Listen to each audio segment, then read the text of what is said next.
João 14, Evangelho de João, capítulo 14.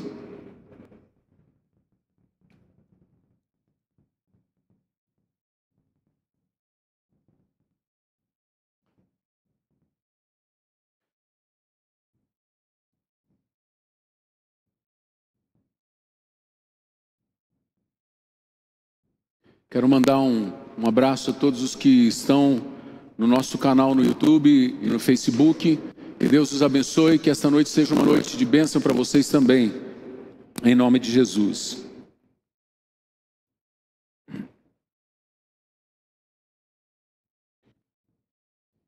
Deixa eu, antes de ler o texto, antes de falar qualquer coisa, bom, primeiro as crianças vão para a estação crianças e os adolescentes para a estação PAV.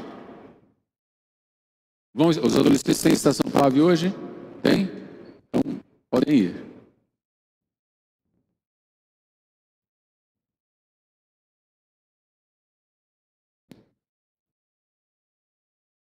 Beleza, Derek.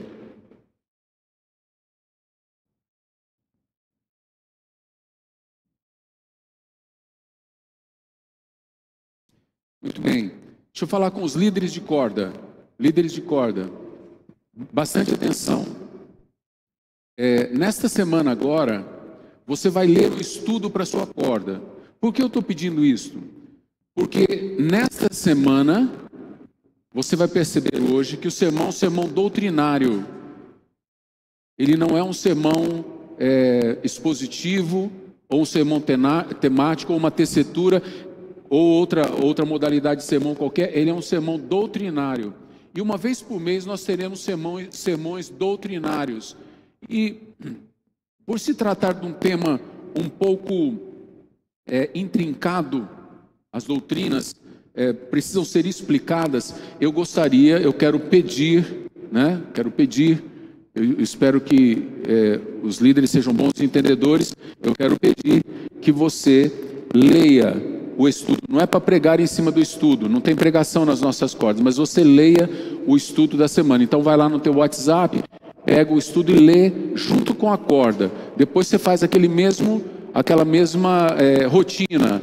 Você leia com eles uma vez, uma rodada de leitura audível, depois uma rodada, um tempo de leitura introspectiva, onde as pessoas vão buscar de Deus uma palavra para si. Mas eu quero que você leia o estudo, leia aquilo que o teu pastor está mandando para você. Nós tivemos, na reunião do Conselho Nacional, nós tivemos um pastor, eu convidei 2 pastores para trazer a palavra para nós, pastores que não são da IEM, com temas distintos. Eu dei os temas para eles, e um dos temas foi o zelo pela sã doutrina. Nós não temos mais algumas coisas que tínhamos no passado. No passado que eu digo, não é no passado da Igreja Evangélica das Nações. No passado mesmo, quando eu era criança. Então, quando eu era criança, a vida era diferente do que é hoje. Só para você ter uma ideia, quando eu era criança, os homens, as igrejas todas tinham um biombo, chamava biombo. Quem se lembra de biombo dentro de igreja? Ficava lá no fundo, assim, um biombo. Lá tinha uns ganchos. Para que servia aquilo? Para as mulheres pendurarem as sombrinhas e para os homens pendurarem os guarda-chuvas e o chapéu. Eu já faz tempo, né, que eu estou aqui, né? Faz tempo. Então, assim, era uma época que os homens andavam de paletó e gravata na rua, andavam de colete por baixo do paletó, totalmente social, e andavam de chapéu de feltro na cabeça.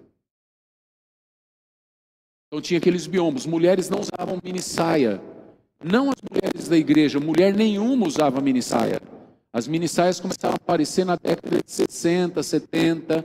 Ninguém usava minissaia. A mulher não usava calça comprida. Mulheres só usavam vestidos e saias. Roupas decotadas, mulheres não usavam. Não eram as evangélicas, eram todas. Mulher decente não se vestia com as pernas de fora. Era assim que era tido, né? Mulher decente não se vestia como homem, usando calça comprida. Então, assim, a cultura foi mudando. Foi mudando. Foi mudando o corte de cabelo. Foi mudando. Os homens usavam muito bigode. E às vezes cavanhaque, pouca barba. Agora os homens estão usando mais barba. E muitas vezes não usavam bigode nem nada e cortavam o cabelo americano, que era o cabelo militar. Depois foi entrando o cabelo cheio, com a jovem guarda, com o iê-iê-iê.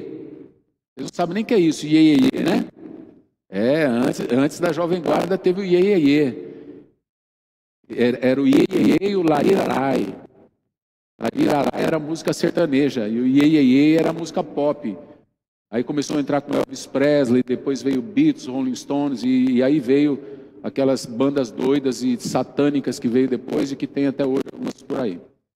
Então assim, eu estou falando daquele tempo meu de criança. A igreja era tão sólida na palavra, na doutrina, que eu digo para vocês sem medo de errar. Eu sabia aos meus 10 anos, e eu não era convertido ainda, mas eu fui criado na igreja, eu sabia mais Bíblia e doutrina do que a maioria que está aqui dentro. Eu fico boquiaberto de ver pastores hoje que não sabem doutrina, que sabem pegar o texto, ler o texto e falar alguma coisa para a igreja, mas não conhecem teologia, não conhecem doutrina. Muitas vezes não sabem nem o que estão dizendo. Quando você questiona, eles não sabem o que estão dizendo.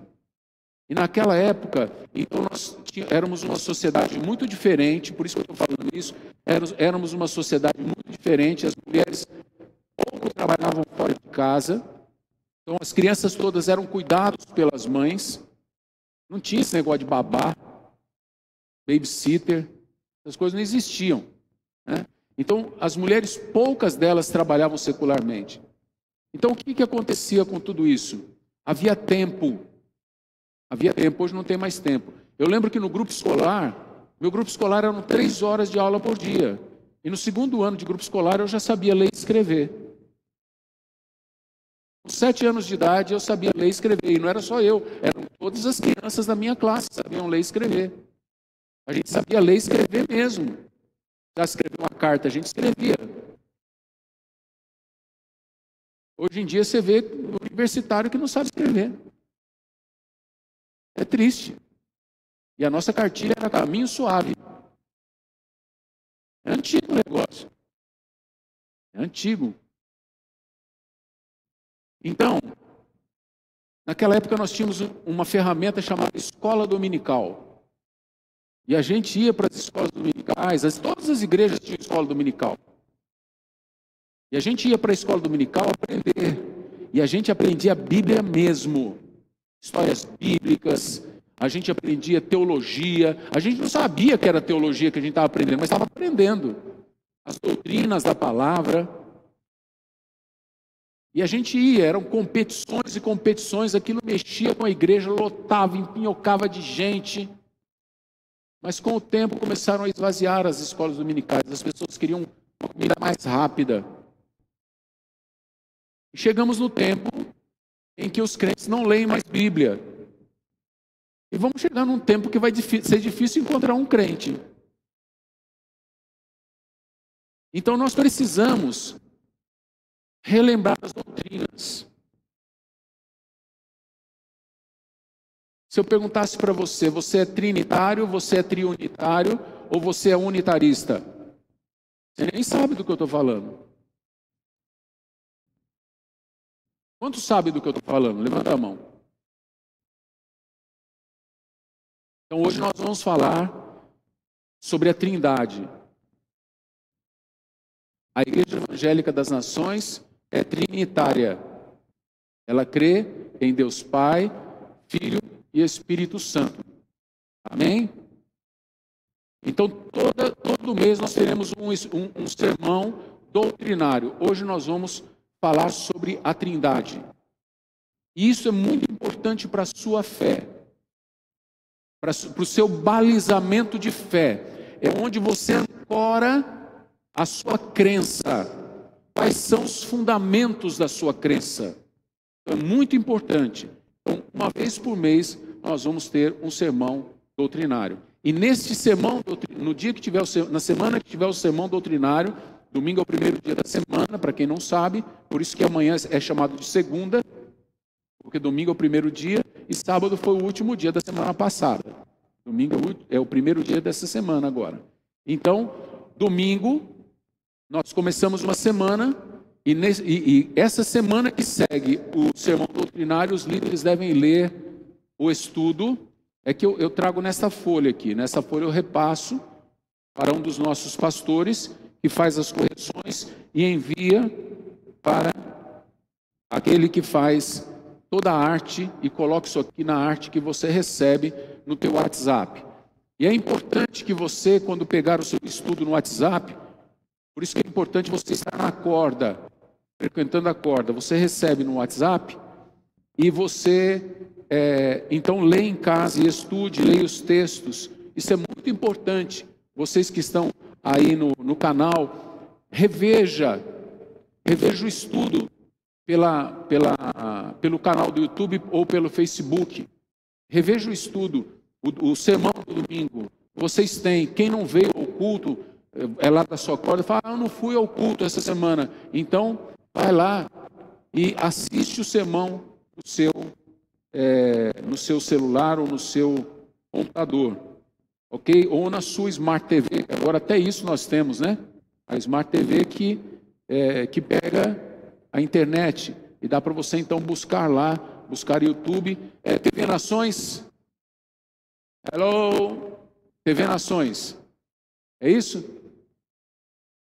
Beleza, é TV Nações. Você procura aí YouTube TV Nações. E no Facebook é Igreja Evangélica das Nações, Estaca, Zona Sul, Marília. É isso? Oi? Está apontando para o céu aí, irmão? É isso mesmo que eu falei? Tá certo? Então, beleza. É que ele apontou assim, eu achei que ele estava mostrando aqui atrás. Amém. Então, vamos lá. João 14. Nós vamos ler o capítulo inteiro.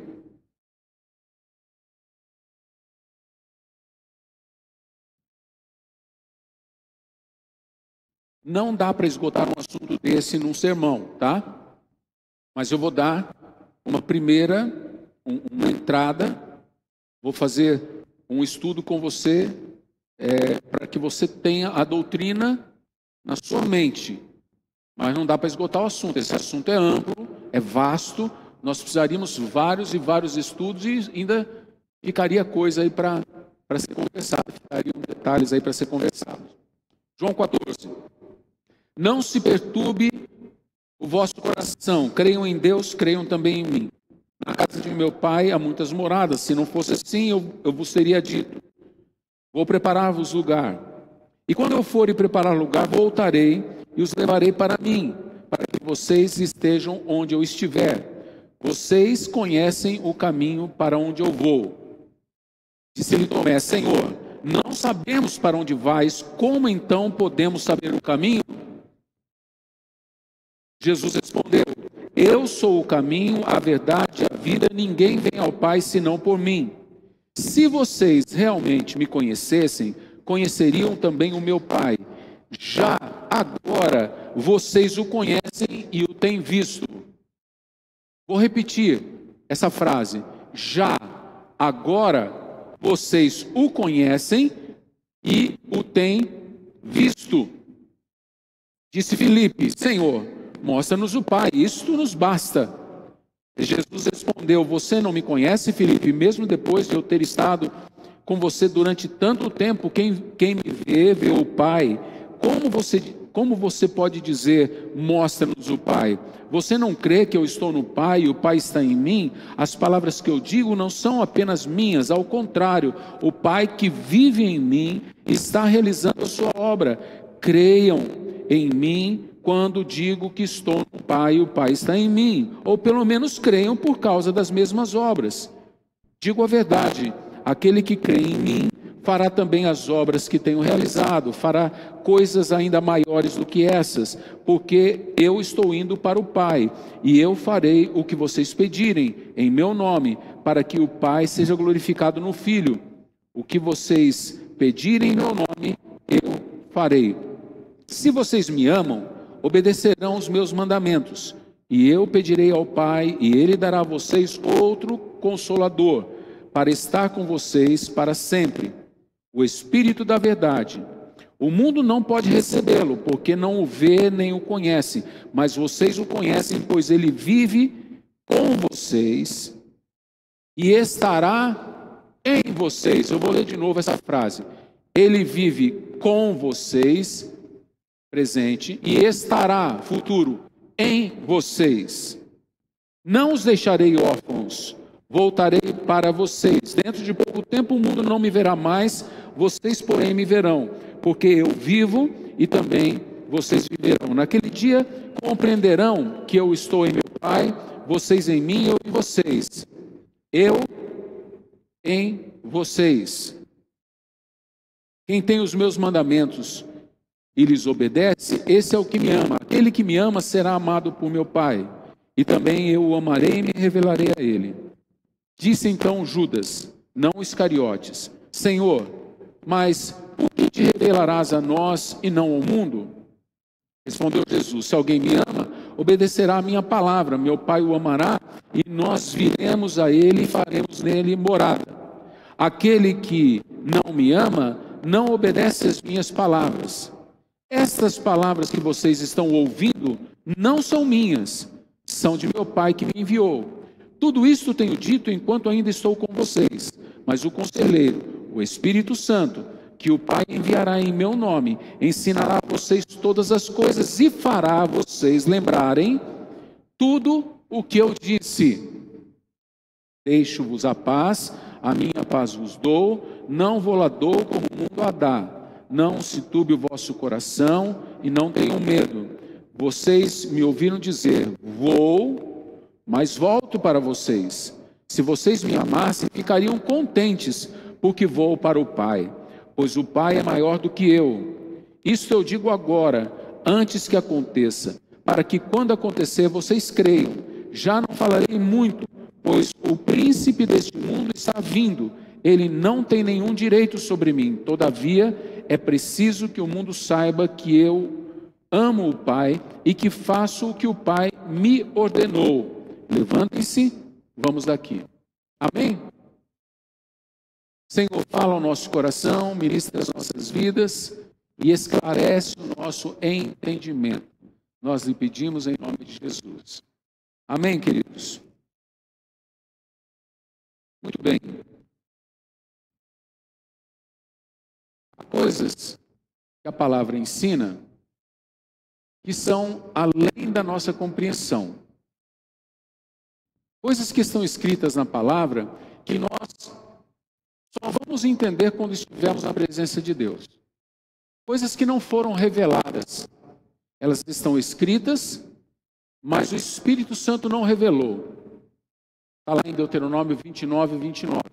As coisas encobertas pertencem a Deus, mas as descobertas pertencem a nós e aos nossos filhos, para nós ensinarmos a eles. Então tem coisas que estão encobertas. E nessa questão da Trindade, irmãos, não há como falar tudo, porque tem coisas nesse tema que não tem como a gente trazer à luz, como revelar, porque Deus ocultou de nós. E até mesmo, isso é maravilhoso, até mesmo porque se nós pudéssemos compreender totalmente Deus, defini-lo e torná-lo razoável, razão, ele não seria Deus. Deus é Deus porque ele é criador e nós somos criaturas, e Deus é maior do que nós, e os pensamentos dele são mais altos do que os nossos, e os caminhos dele mais excelentes do que os nossos. Então, nós jamais compreenderemos a Deus totalmente, a não ser quando formos glorificados e habitarmos com o Senhor Eu não sei se lá mesmo nós compreenderemos totalmente a Deus, mas eu creio que compreenderemos bem melhor do que compreendemos agora, ou do que podemos chegar a compreender agora. Esse tema, ele é singular e maravilhoso. Por quê? Porque ele nos mostra a natureza de Deus.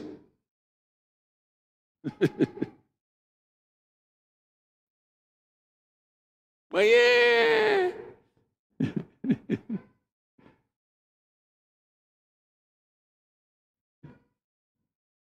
Ai, que gostoso.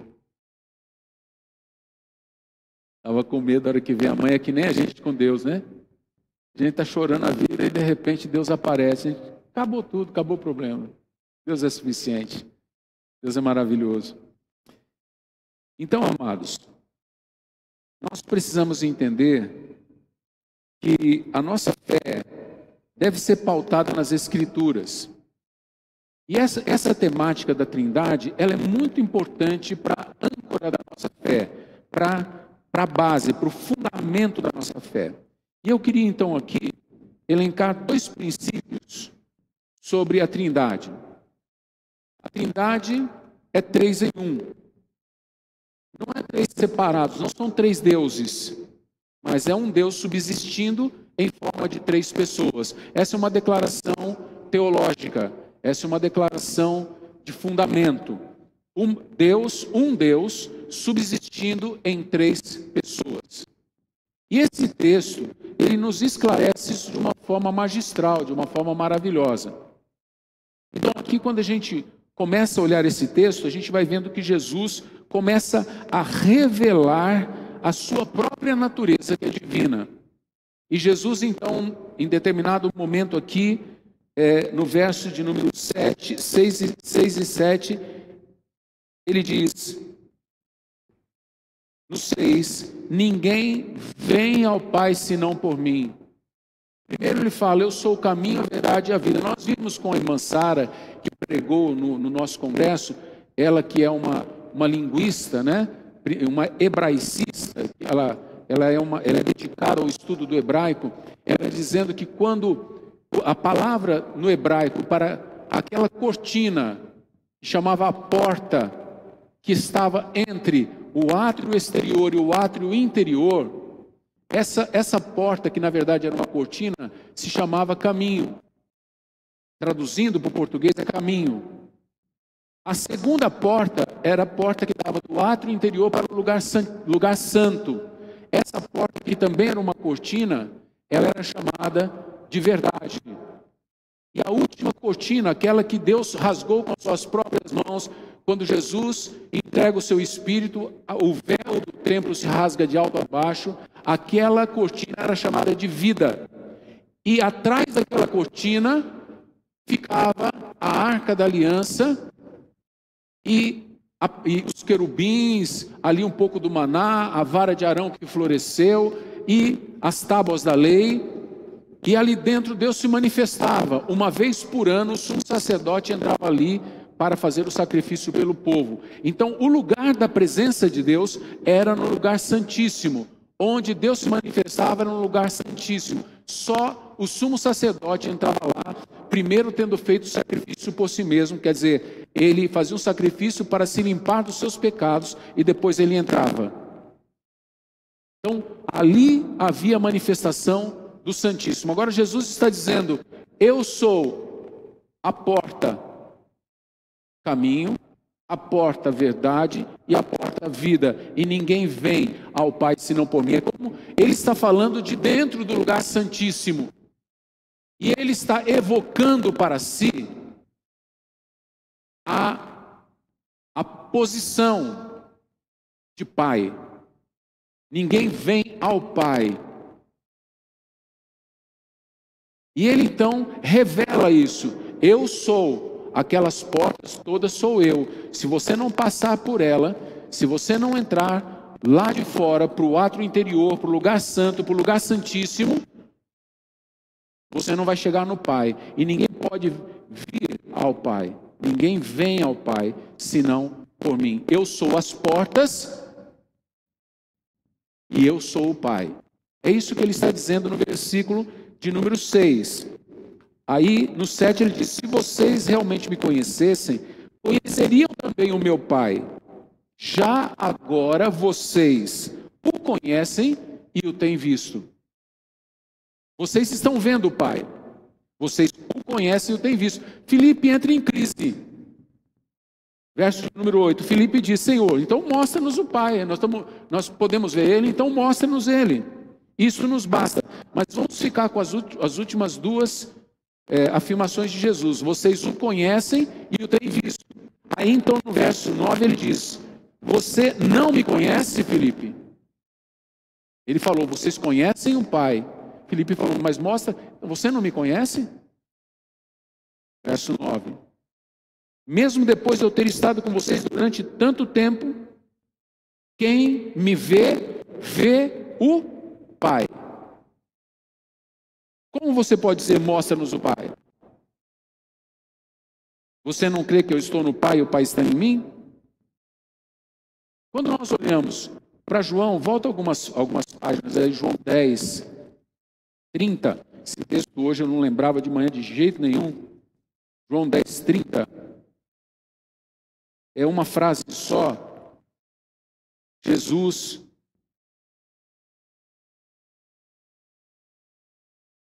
diz: eu e o Pai somos... Como que está aí no 10, 30? Eu e o Pai somos um.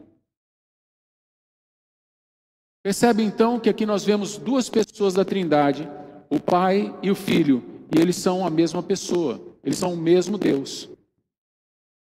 Agora falta encontrar a terceira. E Jesus então continua falando. E aí aparece aquele que é chamado a terceira pessoa da Trindade. Ele diz assim,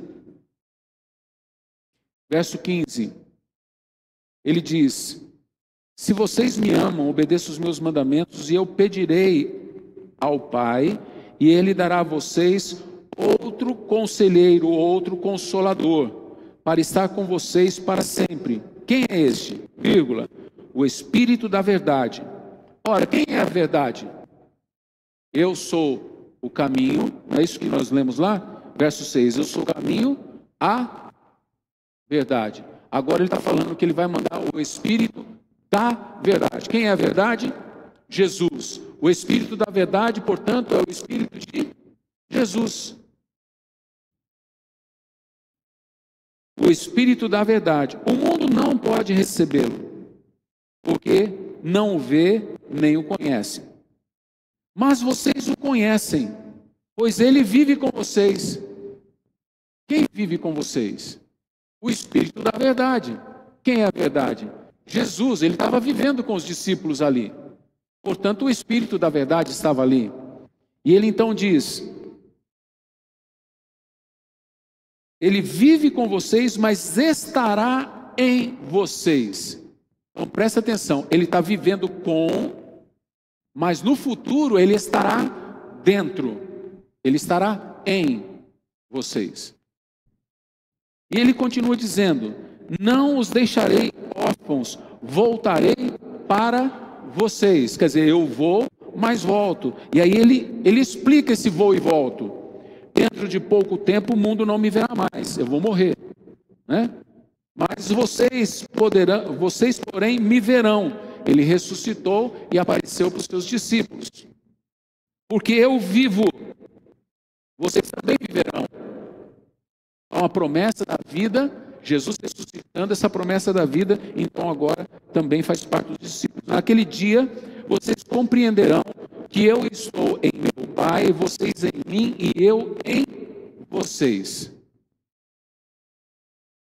Como que Jesus estava do lado de fora e vai estar do lado de dentro agora? Porque ele está falando do Espírito. Esse outro conselheiro, essa palavra conselheiro, consolador, é parácleto no grego. E ela quer dizer alguém, quando ele fala, ele mandará outro consolador, outro porque existe um. Quem é o primeiro? É ele, Jesus. E quem é o outro? É o Espírito da verdade. Ele é a verdade, o Espírito dele estaria junto. Portanto, ele fala que esse outro é um paráclito. O paráclito, a palavra paráclito quer dizer um de mesma substância, um com o mesmo propósito, um igual. Um que é o mesmo. Então, ele está agora com vocês, mas estará em vocês. Eu vou, mas volto. O mundo não me verá mais, mas vocês me verão. E eu estarei em vocês. Verso 21. Quem tem os meus mandamentos e os guarda, este é o que me ama. Aquele que me ama será amado do meu Pai, e eu também o amarei e me revelarei a eles. Bom, encontramos a terceira pessoa. Agora, o Espírito Santo é o Espírito de Jesus. É a presença espiritual de Jesus. Não é uma energia, não é uma força, não é uma luz, não é um vento, é uma pessoa. Que pessoa é esta? É a pessoa de Cristo, agora habitando em nós. E vocês querem ver que fantástico isso? Essas coisas são maravilhosas, por isso a gente precisa entender a Trindade. Primeiro, que Jesus e o Pai são um. Depois, ele e o Espírito são o mesmo, porque o Espírito é o Espírito dele. Estava já com eles, mas que estaria neles. E ele disse, eu estou com vocês, mas eu estarei em vocês. Você percebeu isso no texto? Olha só, primeiro ele fala do Espírito. Ele fala assim, o Espírito da verdade, o mundo não pode recebê-lo. Mas depois ele diz no verso 17, mas vocês o conhecem, pois ele vive com vocês e estará em vocês. Ele falando do Espírito, agora ele vai falar dele. Jesus vai falar dele. Naquele dia compreenderão que eu estou em meu Pai e vocês em mim e eu em vocês. Percebe que Jesus está dizendo, o Espírito estará em vocês, eu estarei em vocês. Mas isso é lindo demais, isso é maravilhoso. Você quer ver que coisa maravilhosa? Vai lá para Atos dos Apóstolos, capítulo de número 20, verso 28. Eu estou me adiantando um pouquinho aqui no meu estudo. Esse texto você tem que grifar aí, pinta de outra cor. Não esqueça nunca mais dele. Atos 20, 28, é um dos textos assim, que ficam sem muita evidência, não é dado muita evidência, mas é um texto maravilhoso, é um versículo ímpar, preste atenção no versículo, ele está falando para os líderes da igreja, ele diz, cuidem de vocês mesmos e de todo o rebanho, sobre o qual o Espírito os designou bispo, para apacentarem a igreja de Deus, que ele comprou com seu próprio sangue. Olha só que interessante, o Espírito os constituiu bispos. Para vocês, a função do episcopado, do bispo, é apacentar a igreja de Deus. Que ele que constituiu vocês, comprou esta igreja com seu próprio sangue.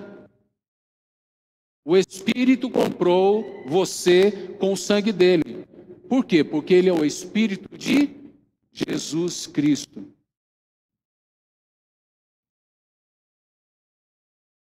O Espírito Santo não é uma pessoa diferente de Jesus. Este que agora habita em você, ele não é diferente de Jesus. Ok? Está tudo bem aí? Vocês estão me acompanhando? Tudo certo? Estão vivos? Tem um glória a Deus aí? É maravilhoso demais, irmãos. Jesus, nesse texto de João, ele está desnudando a sua própria pessoa. E aqui então, nós já encontramos os três em um. Eu e o Pai somos um, e o Espírito que será enviado é o Espírito da verdade. Eu sou a verdade. E Ele já está vivendo entre vocês, Ele viverá em vocês, e eu viverei em vocês. O Pai, o Filho e o Espírito Santo, um único Deus. Amém? Então agora vamos para o segundo princípio, que são as funções. Por que Pai, Filho e Espírito Santo? Porque Ele, Deus, tem funções diferentes. Essas pessoas, essa comunidade divina, tem funções diferentes. E aqui a gente vai aprender coisas tremendas. E se você entender, você já mata um monte de heresia que está por aí, inclusive dentro da igreja evangélica. Primeira delas, Jesus quando morreu, Jesus quando viveu entre os homens, Ele foi totalmente homem.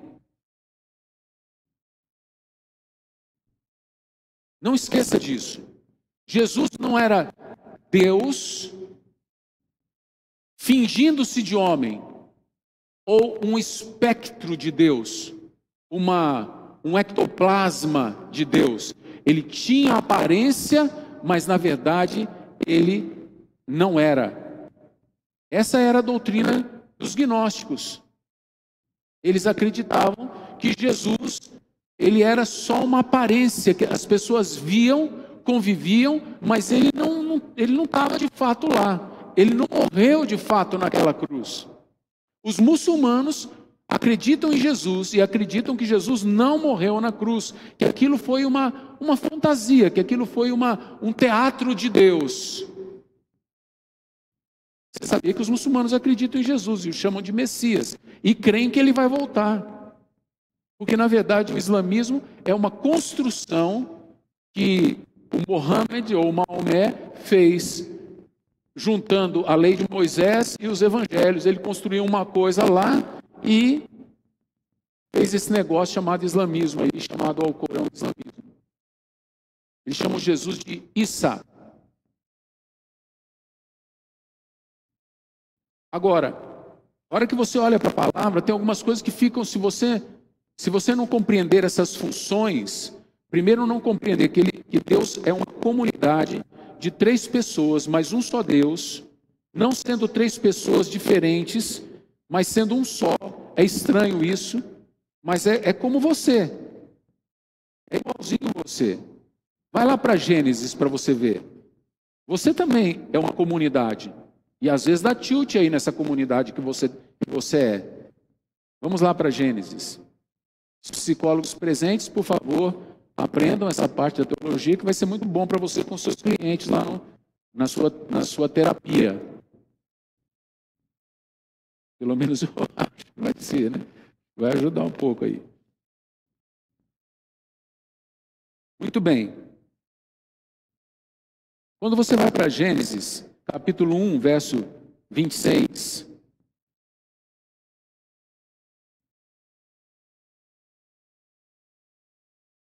diz assim, preste muita atenção. Primeira parte. Então Deus disse, façamos, plural ou singular? Plural ou singular? Façamos, plural ou singular? Ele não disse faço, ele disse façamos. Então, aqui nós já vemos uma comunidade. Deus falando, façamos. Façamos o homem conforme a minha imagem, nossa imagem. Peraí. Qual é a imagem de Deus? Se ele vai fazer conforme uma imagem, quer dizer, conforme algo que se pode ver, qual é a imagem de Deus? Quem é a imagem de Deus, irmãos? Jesus é a imagem de Deus. Amém? Eu não sei se eu vou acertar o texto. Deixa eu dar uma cavada aqui. Vou tentar dar uma buscada aqui rápido. Vamos ver se eu acho o texto, para não confundir vocês. Colossenses. Deixa aí em Gênesis, tá? Colossenses. capítulo de número 1.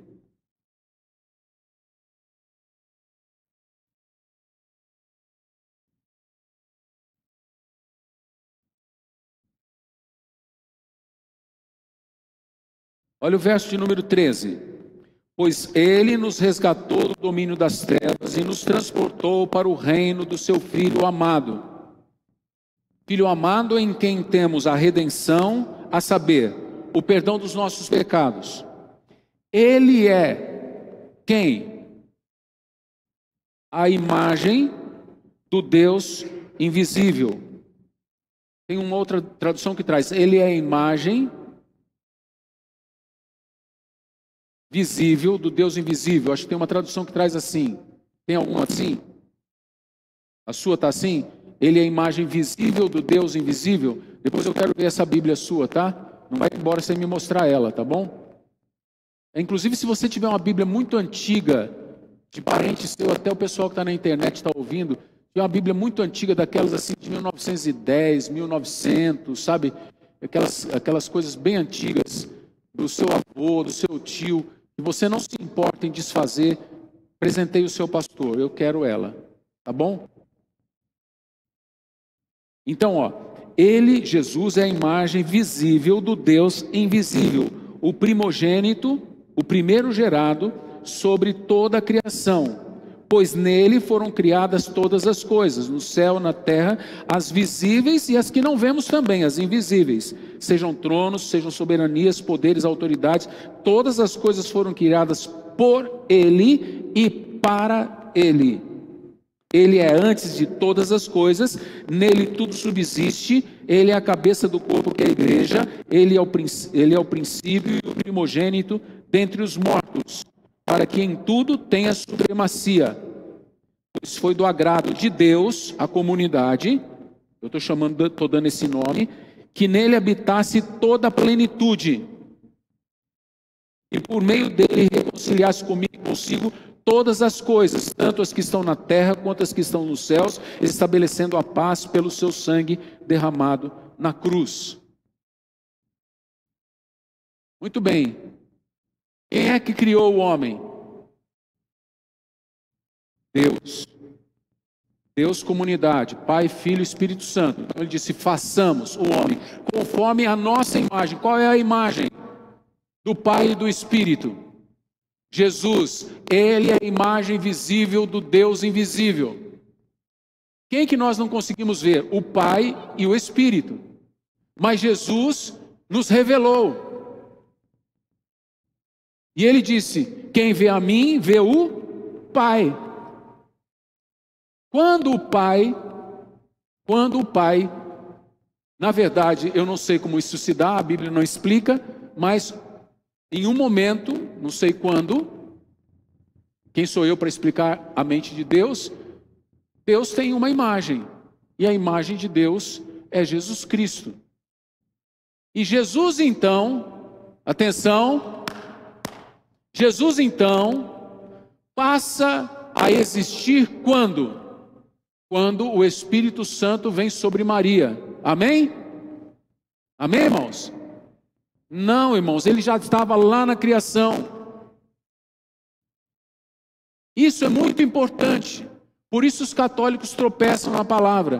Por isso eles ficam achando que Jesus é a mãe que Maria é a mãe de Deus. Deus é pré-existente. Antes de qualquer coisa, Deus já existia e já tinha uma imagem. Ele já tinha uma aparência. Então, quando Jesus é colocado no ventre de Maria, eu não sei como isso foi, com certeza ele não participou do óvulo de Maria, porque senão ele seria alguém da linhagem humana de Adão, e Jesus é pré-existente. O homem foi criado conforme Jesus. Jesus não pode ser conforme o homem. Então Jesus, que já existia, vem e se transforma em carne. É o próprio Deus andando na terra, mas agora com todas as limitações. Aí você vê, mas pastor, como que é isso? Eu vou explicar algumas coisas, outras não dá, tá, irmãos? Preste atenção no verso de número 27, Gênesis 1, 27. Criou Deus o homem conforme a sua imagem, a imagem de Deus, a imagem o criou, homem e mulher o criou. Então no verso 26 ele diz: façamos o homem à nossa imagem conforme a nossa semelhança. Imagem e semelhança. Agora Deus diz: a imagem de Deus o criou conforme a imagem, com o mesmo formato da imagem. Você tem o jeitão de Deus. Quem vê você, o diabo que conhece Deus de ver, ele vê você e ele vê alguém parecido com Deus. Uau! Você já parou para pensar nisso? Que coisa maravilhosa! Você não é uma coisa qualquer, você não é um monte de carne, você é a imagem e semelhança de Deus. A gente é muito bonito. Fala para o seu irmão: nós somos muito bonitos. Somos qualquer coisa não.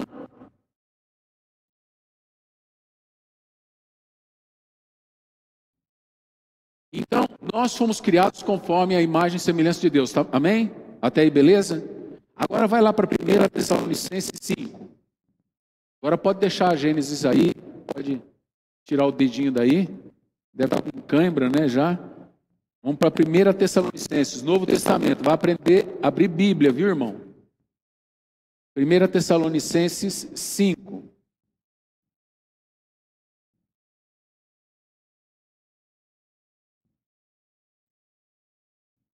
Está duro aí, irmã? Irmãos estão na luta com a Bíblia. 1 Tessalonicenses 5, 23. Então, olha, eu estou fazendo a ligação agora que Deus criou a gente conforme a imagem. A aparência é de Jesus. Por isso que Jesus, em muitos momentos lá na Palestina do primeiro século, lá no Israel do primeiro século, ele andava entre a multidão e ninguém sabia que ele era diferente. Teve um dia que eles quiseram coroar ele rei, ele passou no meio da multidão e não conseguiram perceber que era ele, porque ele era igual a todo mundo ali. Ele não era um homem diferenciado, ele não era um homem, assim, uma pessoa diferente, sei lá, que tinha 3 olhos ou tinha 4 olhos, que, sei lá, tinha 5 orelhas. Ele era igualzinho aos outros. Ele passava desapercebido. Agora, nós fomos criados não só conforme a imagem, mas fomos criados conforme a semelhança.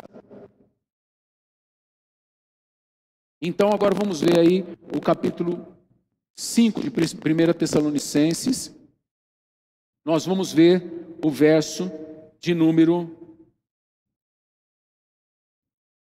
23. Que o próprio Deus da paz vos santifique inteiramente. Que todo o espírito, alma e corpo de vocês sejam preservados, irrepreensíveis, na vinda de nosso Senhor Jesus Cristo. Então, ele diz que nós temos um espírito, uma alma e um corpo. Está escrito isso na sua Bíblia também? De todo o espírito, alma e corpo. Nós somos criados à semelhança de Deus. Deus é tri, nós somos tri também. Nós somos corpo, a imagem. Nós somos alma, e aí a gente vê a mente de Deus, porque Jesus, quando ele habitou na terra, essas são coisas assim que a gente vai aprendendo em filme, vai aprendeu no catecismo católico, a gente vai perdendo, a gente vai assim, perdendo um pouquinho aquilo que a Bíblia vai dizendo, aos pouquinhos a gente vai perdendo, e vai tendo uma visão fantasiosa de Jesus, não a real. Então, assim, Jesus, quando ele nasce um bebezinho. Ele mamou em Maria. Ele saiu pela vagina de Maria. Por isso Maria não foi virgem eternamente. Eu vi até uma figura católica que ele está saindo pela barriga, como se fosse uma cesariana divina. Ele não saiu pela barriga. Ele não era um ser etéreo. Ele era um ser físico. Ele também tinha corpo, alma e espírito. Só que não era como nós, o corpo, alma e espírito dele. Eu vou explicar isso. Porque ele já tinha desde a criação corpo, alma e espírito. Vocês estão entendendo a ligação agora? Então ele nos criou conforme a sua imagem, aparência e semelhança. Corpo, alma e espírito. Então quando Jesus nasceu sem saber nada. Jesus não sabia falar, ele chorava que nem criança. Ele fazia boar também. Ele ficava lá procurando o peito da mãe. Ele teve que crescer. E a Bíblia diz que ele cresceu em conhecimento diante de Deus e dos homens. Ele aprendeu. Jesus teve que aprender a ler e escrever. Jesus aprendeu as Escrituras. Só que Jesus tinha algo que os seres humanos normais não tinham. O que era? A mente de Jesus era influenciada, a mente humana de Jesus era influenciada diretamente pela sua mente divina. É muito pouco tempo, irmãos. E aí você vê Jesus lá em João 14 dizendo: as palavras que eu digo a vocês não são minhas, mas são as palavras que o Pai me manda dizer. Tudo que eu vos tenho dito, eu ouvi do meu Pai. Jesus, portanto, chama o Pai de maior. Meu Pai é maior que eu. Por quê? Porque Jesus está limitado pela carne. Mas a sua divindade está solta, está livre, que é o Pai e o Espírito. Então ele busca o Pai para aprender com o Pai. Ele cresceu em conhecimento diante de Deus, o Pai e o Espírito. E agora ele só fala aquilo que Deus manda, aquilo que o Pai manda. Porque se ele falar aquilo que ele aprendeu na escola judaica, ele vai ser um mestre igual aos outros. Então o que eu ouço do meu Pai eu falo. Por isso ele chama de o Pai maior que ele. E por isso você vai ver ele na cruz, quando ele entrega o Espírito, antes de entregar o Espírito, o que ele faz? Ele dá um grito e diz: Deus meu, por que me desamparaste? Do que ele estava falando? Ele não era Deus? Como ele podia dizer: Deus meu, por que me desamparaste? Porque ele era Deus, mas estava limitado à sua carne. Ele morreu porque estava cheio de pecado. Só que a parte divina de Jesus não tinha ligação com o pecado. E quando Jesus se enche do teu pecado e do meu pecado, do pecado da humanidade, o Pai e o Espírito não conseguem ver. Ele se afasta, porque não há ligação. Essa é uma coisa, irmãos, absurda, grave. Me arrepia só de pensar. E Deus tem e Deus ele fica dividido num determinado momento de tempo, porque Ele resolveu carregar o nosso pecado. O nosso pecado fez separação entre a imagem visível de Deus e o próprio Deus. E ele gritava na cruz: Deus meu, por que me desamparaste? Percebe que o sofrimento de Deus, e por outro lado o amor de Deus, que Deus é este, que nos ama a tal ponto de aceitar sofrer essa ruptura, esse rasgar da sua própria natureza, por amar a gente. A gente não merece isso, irmão. Olha como você é especial para Deus. Às vezes a gente se menospreza tanto. Você foi criado à imagem de Deus, conforme a semelhança de Deus, e num momento de tempo, porque um de nós, o primeiro lá atrás, errou, Deus vem e Deus nos ama tanto, a tal ponto que ele fala para sua imagem: vai lá e morre por esse bando de gente miserável e imunda. Toma a imundície deles sobre si. E quando Jesus faz isso, ele sente a maior dor. Aí você lembra do Getsemane, lá do Jardim das Oliveiras, quando ele está chorando, quando ele está apavorado e dizendo: Deus meu, Pai, se for possível, passa de mim esse cálice. Ele está suando gotas de sangue. Por que ele está sofrendo? Porque ele sabe que ele vai ter que participar desta coisa horrorosa que você promoveu. Põe no seu coração: você promoveu isso, eu promovi isso. É culpa nossa que um Deus tão maravilhoso, que nos criou para sermos perfeitos, cuspíssemos em Deus. E tem gente que continua fazendo isso até hoje. Por isso, o que resta para um cristão verdadeiro? É amar, é ser apaixonado por este Deus. Por que então a gente fica discutindo picuinha? Deus se rasga por nós. E pasmem, Jesus vai para pregar aos espíritos em prisão. Ele desce aos lugares mais profundos da terra. E Deus não teria mais a imagem se o Espírito Santo não ressuscita Jesus. Porque a Bíblia diz que o Espírito que ressuscitou Jesus dentre os mortos habita em nós, já age em nós. É o Espírito Santo.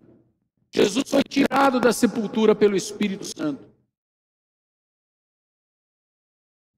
Por isso que a terra treme, por isso que acontece essa coisa doida, quando Jesus expira, a terra treme, o universo todo se abala. Por quê, irmãos? Porque o Criador está rasgado. Eu vou usar esse termo, não é o melhor, mas ele está rasgado, triturado por nossa causa. É maravilhoso demais. Não dá para servir a Deus mais ou menos. Quem entendeu isso não pode servir a Deus mais ou menos. Tem que entender. A culpa foi minha.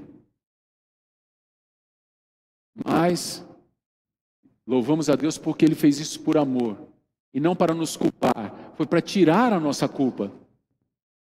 Ele encravou a nossa cédula de dívida na cruz do Calvário para remover a culpa. É por isso que aqueles caras ficam lá no terreiro de Umbanda, é por isso que eles ficam lá sacrificando galinha, porque Satanás exige sangue pela morte. E Jesus foi lá na cruz e morreu pelas mãos de ímpios para que o sangue fosse derramado, para que a terra pudesse clamar novamente. E agora ele desce aos lugares mais profundos da terra, ele vai até o inferno, prega os espíritos em prisão, sobe, dá dons aos homens, leva cativo o cativeiro, leva as chaves do inferno, ele vence a morte. E ele então chega para os discípulos, aparece para os discípulos 40 dias, e ele fala para os discípulos: agora vão, porque agora eu tenho toda a autoridade. Agora eu completei a obra. Vão e façam discípulos de todas as nações e batizem eles em nome do Pai e do Filho e do Espírito Santo, da Trindade, do Deus triuno, esse Deus maravilhoso. Vocês batizem eles em nome do Pai, do Filho e do Espírito Santo e ensinem eles a guardar o que vos tenho ordenado, e eis que estou convosco até a consumação do século. Eu vou permanecer. Como? Com o Espírito Santo. É maravilhoso demais, irmãos. É maravilhoso demais.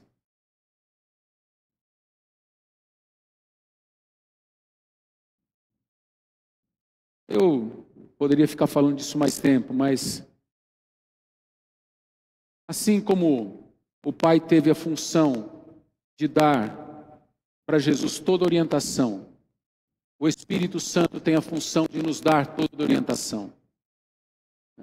Ele vos fará lembrar tudo aquilo que vos tenho dito. Ele não vai lembrar o que o Pai disse, o que o Pai disse era para mim. Agora, o que ele vai lembrar a vocês é o que eu disse para vocês.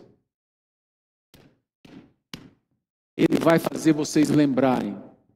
Por isso, que quando você está lá no perdido lá, né? Tá dando um perdido lá, o Espírito Santo fala para você: não faça isso. Isso não é seu. Não mexa aí. Não me entristeça. E a sua consciência começa a pular dentro de você. É o Espírito Santo dizendo para você o caminho que você deve seguir. Mas o que você faz?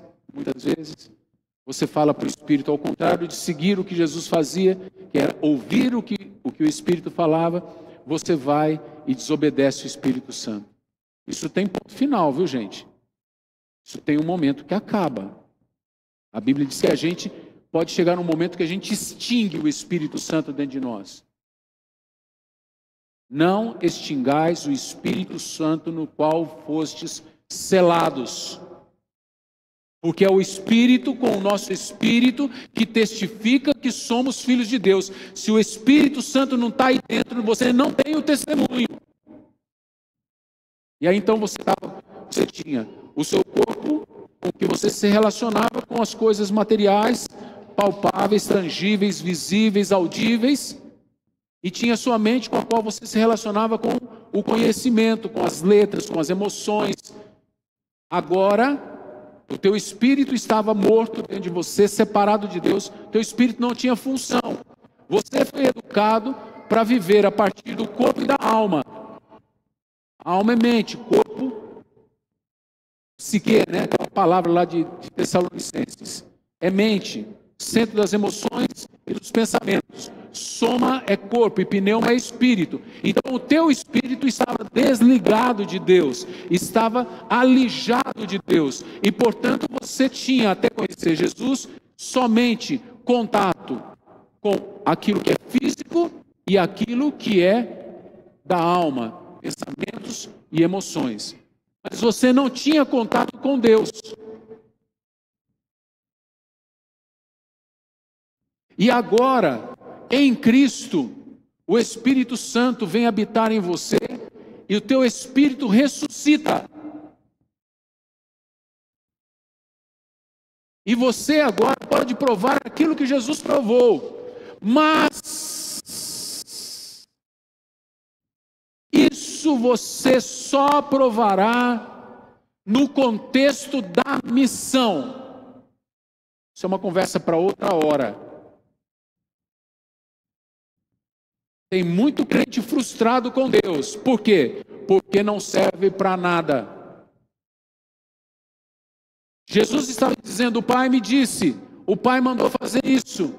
E Jesus ressuscitou mortos, Jesus fez isso, fez aquilo. Lá em João 14 ele fala: creiam por causa das obras que vocês viram eu fazer, mas vocês farão obras maiores do que estas. Porque eu e o Pai viremos a vocês e nos manifestaremos a vocês. Se Deus habita em você, meu irmão, minha irmã, e se você se relaciona com Deus, o que vai brotar de dentro de você é uma fonte que vai jorrar para a vida eterna. Por isso que muito conflito, eu falei dos psicólogos aqui, por isso que muitos conflitos que o homem tem não estão a nível de alma, não estão na dimensão da alma, da psique e nem do corpo, estão na dimensão do espírito.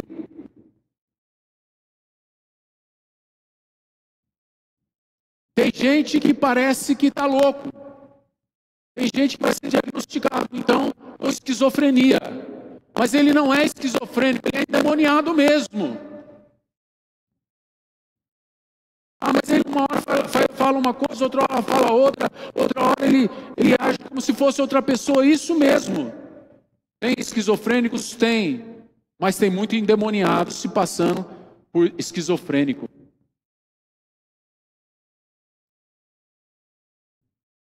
É muita coisa. Não dá para falar tudo hoje, mas você entendeu? Esses dois princípios, Deus é 3 em 1, Pai, Filho e Espírito Santo, e eles têm funções diferentes. Agora o Espírito Santo está habitando naqueles que creem. Se você é um crente de verdade, o Espírito Santo está habitando em você. E se o Espírito Santo habita em você, ele quer te fazer lembrar tudo aquilo que Jesus ensinou. Portanto, Ele quer te dar a oportunidade de relacionar-se com Deus, de uma relação com Deus, porque Ele é Deus, porque Ele é o próprio Jesus, e Ele quer te dar este privilégio de se relacionar com Deus. E quando você se relaciona com Deus que está dentro de você, e eu estarei em vocês, quando você se relaciona com Deus que está dentro de você, você começa a experimentar e fazer coisas novas que você nunca tinha feito. Se você for ousado e crente, você vai sair daqui querendo mais de Deus. Mas não querendo mais simplesmente para saber mais. Não querendo mais para poder dizer eu tenho poder. Não querendo mais para dizer assim, eu consigo isso, eu consigo aquilo, como se isso fosse uma brincadeira de quem consegue e de quem deixa de conseguir. Não, você quererá mais porque você não vai querer viver mais essa vida medíocre, de viver para trabalhar, de viver para consumir, de viver para pensar que alguém vai mudar esse país, que alguém vai mudar a história, que nós vamos ter uma história diferente a partir de um ser humano. Nós não teremos. A verdade é que o país onde nós temos que morar, o país perfeito, se chama céu, Nova Jerusalém, Monte Sião, a Nova Jerusalém onde habitaremos, e o rei que reinará sobre nós é Jesus Cristo. E lá as crianças poderão brincar assim, não está atrapalhando ninguém não. Elas poderão brincar desse jeito, na presença do Pai.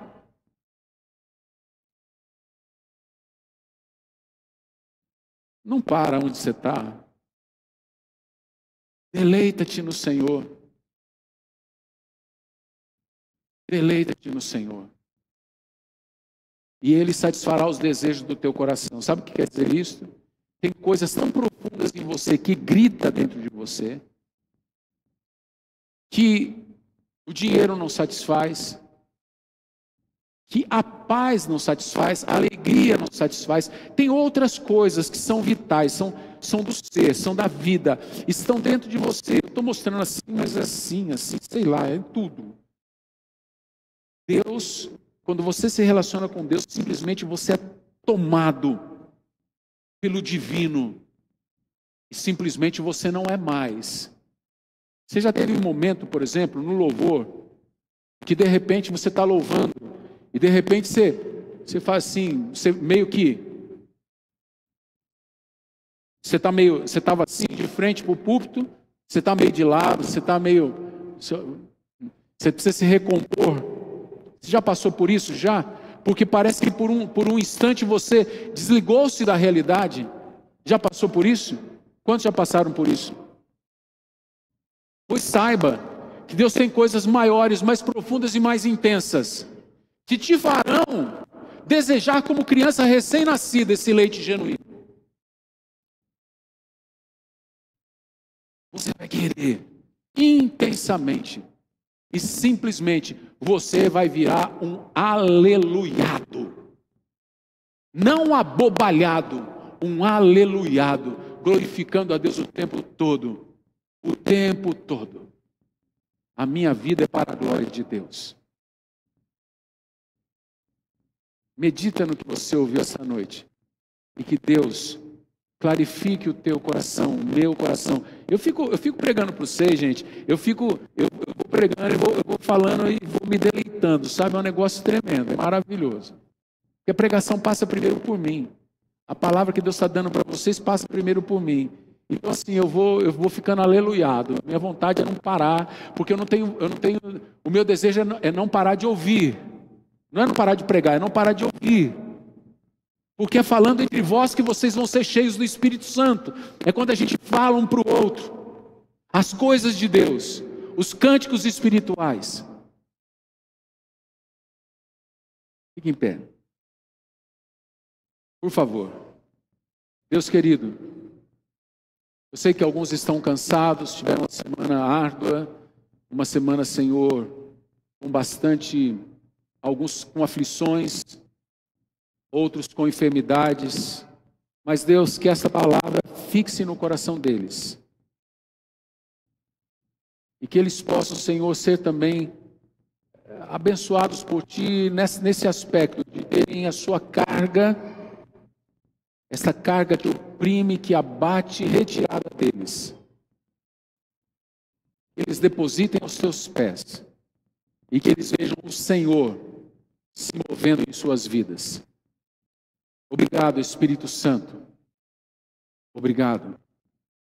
Santo Espírito do nosso Senhor Jesus Cristo, o Deus eterno, o verdadeiro Deus e a vida eterna. Obrigado.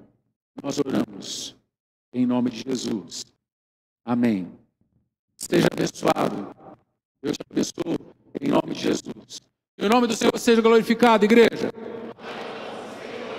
Deus abençoe. Tenha um ótimo restante de domingo e tenha uma ótima semana. Amém? Vão em paz.